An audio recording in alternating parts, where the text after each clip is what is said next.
नमस्कार। आज किन्नौर के रिकांगपिओ के पीडब्ल्यूडी रेस्ट हाउस में हिमाचल लोक निर्माण विभाग में लगे मल्टीटास्क वर्करों की हुई बैठक। उनकी मांग थी कि उन्हें भी दैनिक बोगी में लाया जाए। उन्हें बहुत कम वेतन मिलता है, जो उससे गुजारा उनका नहीं हो पाता। मात्र 4500 रुपए उन्हें मिलता है, उससे उनके गुजारा नहीं हो पाती। सरकार से उनका ये गुजारिश है कि उन्हें भी दैनिक बोगी में लाया जाए और उनके जो वेतन है उसको भी बढ़ाया जाए। आप लोग इस वीडियो में देखें क्या कहना है उनके जिला अध्यक्ष का, प्रदेश कोषाध्यक्ष का, जरूर सुने। सर, पहले तो किन्नौर आज और कल के चैनल पे आपका मैं हार्दिक स्वागत करता हूं। सर, अभी जो आप लोग की मीटिंग हुई है, किस संदर्भ में ये मीटिंग हुई है, आप बताएंगे सर।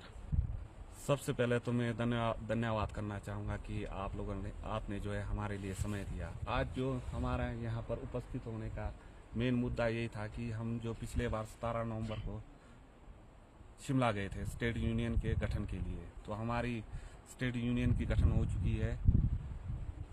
तो हमारा आज मेन मोटिव यही था कि सरकार जो है हमारे लिए जल्द से जल्द स्थायी नीति बनाए, मतलब हमारी जो है पहचान दे हमें कि हमें जो है इस विभाग में किस लिए भर्ती किया गया है। जिस प्रकार से आपको पता है कि जो हमारा मासिक वेतन है 4500 है, तो 4500 में क्या होता है, आज आप देख सकते हैं कि घर का गुजारा करना मुश्किल है। सिलेंडर की कीमत देखो आप, 1000 रुपये पर सिलेंडर पड़ता है। प्याज 100 रुपये किलो, टमाटर 80 रुपये किलो। अगर इस चीज़ को देखा जाए तो हमारा वेतन कुछ भी नहीं है। तो अभी हाल ही में सरकार ने जो है हमारे लिए 500 रुपये का प्रावधान किया है।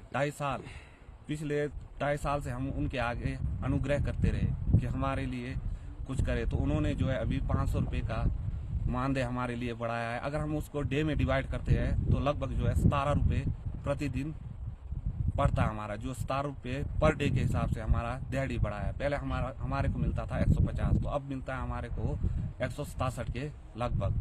तो इसके लिए भी हम धन्यवाद करते हैं सरकार का कि आपने कम से कम 2.5 साल में हमारा कुछ ना कुछ तो बढ़ाया। अब हम सरकार से अनुग्रह करते हैं कि वो जो अभी जो हमारा बजट सेशन चलना है फरवरी में, और जो अभी ये शीतकालीन सेशन कांगड़ा में चलना है, तो सरकार जो है हमारे लिए मुख्य कदम उठाए, हमारे लिए जो है सख्त कदम उठाए और हमारी पहचान दे, और हमें जो है जल्द से जल्द डेली वेज में लाया जाए, और हमें ये स्पष्ट कर दिया जाए कि हमें कब रेगुलर किया जाएगा। आप देख ही सकते हैं हमारे साथ यहाँ पर जो है 40 के, 45 के, 30 के जो है कर्मचारी भी है। पिछले सरकार ने जो ये 45 ईयर को लेकर जो हमारी भर्ती की थी, तो किस आधार पर की थी? क्या ये जो 45 साल के जो हमारे कर्मचारी है रेगुलर होने के बाद क्या ये पेंशन के अधिकारी होंगे?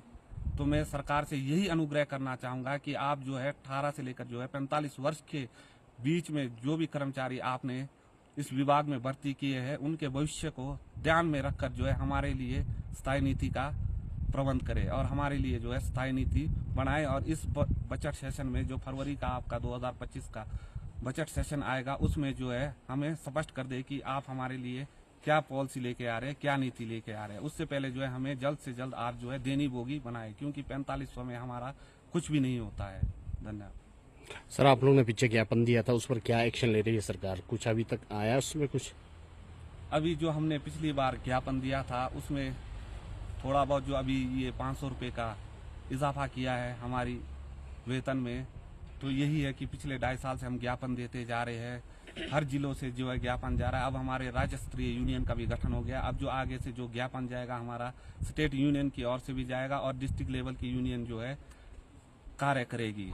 अगर सरकार आपकी मांगों को लेकर अगर सक्रिय नहीं होती है तो किस तरह से रहने वाला है आप लोग का आंदोलन? तो हम जहां तक हो सके हम जो है सरकार के नुमाइंदे हैं, हम सरकार के कर्मचारी है, तो हम यही करेंगे कि शांति से जो है हम उनके सामने जो है मांगे रखेंगे। अगर सरकार हमारे लिए कुछ करने में ज़्यादा ही देरी करती है, तो फिर उसके बाद जो है हम आगे स्टेट यूनियन में इसकी बात करेंगे और आगे क्या कदम उठाना है वो स्टेट यूनियन जो है निर्णय ले। एक और विषय मेरा सरकार से ये अनुग्रह रहेगा कि हम जिस प्रकार से सड़कों में काम करते हैं, तो सड़कों में आपको पता है कि प्रतिदिन दुर्घटनाएं होती रहती है। मान लो हमारे कुछ कर्मचारी है, उनको कुछ हो जाए तो हमें क्या मिलेगा? इसमें सरकार ने जो है हमारी कोई सिक्योरिटी नहीं दी है। गवर्नमेंट का कहना है कि जब तक आप लोग रेगुलर नहीं होते तब तक आपको कोई सिक्योरिटी नहीं देगा। इसी बीच मान लो अगर मुझे कुछ हो जाता है तो मेरे परिवार का क्या होगा? तो जितने भी हमारे मल्टीटास्क वर्कर लगे हैं, तो उनके परिवार के बारे में आप सोचिए। या तो ऐसा कीजिए कि जब हमारे को कुछ हो जाए तो इसके बदले में हमारे जो परिवार को जो है तुरंत जो है इस विभाग में भर्ती किया जाए और जितना काल हमने व्यतीत किया है, चाहे 3 साल 4 साल, उसको जोड़े और हमारे लिए जो है उचित मुआवजा दिया जाए और हेल्थ इंश्योरेंस जैसी चीजें जो है हमारे लिए लिया जाए। क्योंकि इस प्रकार की घटनाएं मंडी में भी हुई थी, जहां पर हम मल्टीटास्क वर्करों ने एकत्रित होकर उनके फैमिली को सहायता दी थी। तो ऐसी नौबत ना आए कि गवर्नमेंट से यही अनुग्रह करते हैं कि ऐसी नौबत ना आए कि जहां हम मल्टीटास्क वर्करों को जो है 4500 पर हम काम कर रहे हैं और हम जो है अपने में से मिलकर अपने परिवार की सहायता कर रहे हैं। तो मेरा सरकार से यही गुजारिश रहेगा कि मल्टीटास्क वर्करों के लिए भी रेगुलर होने से पहले जो है इंश्योरेंस, मुआवजा और उनके स्थान पर जो है दूसरे जो परिवार के सदस्य हैं उनके लिए नौकरी की व्यवस्था की जाए। धन्यवाद सर, आपने महत्वपूर्ण जानकारी दी। यहाँ पे प्रदेश के कोषाध्यक्ष आप है ना, आप भी इससे भी जानना चाहूंगा किस तरह से रहने वाला आगे का कार्यक्रम आप बताएंगे। मैं पहले दोनों हाथ जोड़कर हमारे सीएम साहब और मंत्री महोदय को दोनों हाथ जोड़कर विनती व आग्रह करना चाहूँगा कि हमारे लिए दैनिक बोगी जल्द से जल्द बनाया जाए, क्योंकि विभाग सरकार के इलेक्टिव है। आपने और विभाग के कर्मचारियों को जो पार्ट टाइम वर्क करते हैं उनको 8 साल में लाया, तो हमारे लिए हम फुल टाइम कार्य करते हैं, उसके बावजूद भी हमें जो है 5 वर्षों के भीतर हमारे को दैनिक बोगी में लाना चाहिए। क्योंकि जो 4 घंटे की ड्यूटी देते हैं उन कर्मचारियों को आपने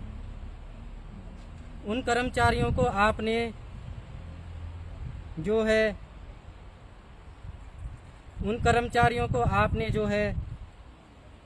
8 साल में लाया, तो हम फुल टाइम वाले को आप क्यों नहीं ला सकते। सरकार विभाग के इलेक्टिव है और सरकार हमारे अंधे की लकड़ी है और रहेगी। सरकार से मैं गुजारिश करना चाहता हूं कि हमारे जो कर्मचारियां हैं पूरे प्रदेश में लगभग 5000 के करीब है, उनमें 50% से ज़्यादा लोग 45 प्लस है। और मैं अंत में एक बार सरकार से विनती व विनम्र आग्रह करना चाहूँगा कि जब तक हमारी मांगों को आप पूरा नहीं करेंगे, डेली वेज में जब तक हमारे को लाया नहीं जाता है, तब तक हम सरकार के समक्ष रखेंगे। और मुझे यह पूर्ण विश्वास है कि सरकार हमारी भिक्षा की झोली को भरेंगे, हम अपने अधिकारों को लेंगे और सरकार को अपना कर्तव्य करना ही पड़ेगा। अधिक ना कहता हुआ मैं अपने चंद शब्दों को यहीं विराम देता हूं, दोनों हाथ जोड़कर नमस्कार जी।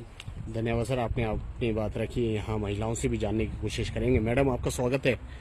मैडम, आपसे भी जानना चाहूंगा किस तरह से कठिनाई आती है आप लोग को। सर, एज ए पेरेंट्स के हिसाब से बहुत ज़्यादा डिफ़िकल्टों से हमें गुजरना पड़ता है। आपको पता है हमें मानदेय 4500 मिलता है, जिससे मतलब हमारे घर के सदस्य कहीं 10 है, कहीं 15 है, कईयों के 8 है। आज के ज़माने में 4500 से कुछ नहीं होता है सर। आजकल एक बच्चे के डायपर के लिए तो 150 प्लस, 2 डायपर के लिए 150 प्लस मनी लिया जाता है, आपको सबको पता है। तो सर्वाइव करना बहुत मुश्किल है। सरकार से ये गुजारिश है हमें अपनी आइडेंटिटी कार्ड दी जाए, ठीक है, आइडेंटिटी कार्ड दी जाए और हमारी मांगों को पूरी किया जाए। सबसे पहले हमें डेली वेज के लिए बोलती हूँ मैं सरकार से, पर थैंकफुली हूँ मैं सरकार की, क्योंकि उन्होंने 500 रुपये बढ़ाया। बट 500 रुपये में कुछ नहीं होता है सर, कुछ भी नहीं होता है 500 रुपये। आप अगर 17 रुपये बढ़ा दिया जाए तो 17 रुपये में नमक भी नहीं आता है सर, जबकि नमक 20 रुपये से ऊपर का हो चुका है सर। तो प्लीज़ मैं रिक्वेस्ट करती हूँ सरकार से, जहाँ पे आपने 500 रुपये बढ़ाया वहाँ हमारी मजबूरी देखो सर। आप हमें पूरे एक दिन की दिहाड़ी दे, जबकि एक दिन की दिहाड़ी 400 प्लस है, तो 400 तक का मानदेय तो दिया ही जा सकता है हम लोगों को एक दिन। जैसे कि आप सबको पता है यहाँ पे वर्षा होती है, बारिश होती है, बर्फबारी आती है, स्लाइडिंग एरिया है, ठीक है, ट्राइबल एरिया में हम काम करते हैं, हमें कई परिस्थितियों का सामना करना पड़ता है। ये सब आप सबको पता है, क्योंकि किन्नौर एक ट्राइबल एरिया में आता है। तो प्लीज़ इसका भी विशेष ध्यान दें। हमें कहीं भगवान ना करे ऐसा कुछ ना हो, अगर कहीं कुछ भी हो, कुछ भी हादसा हो, कुछ भी, इसकी भी हमें कोई गारंटी नहीं है, तो सरकार इसका भी विशेष ध्यान दें।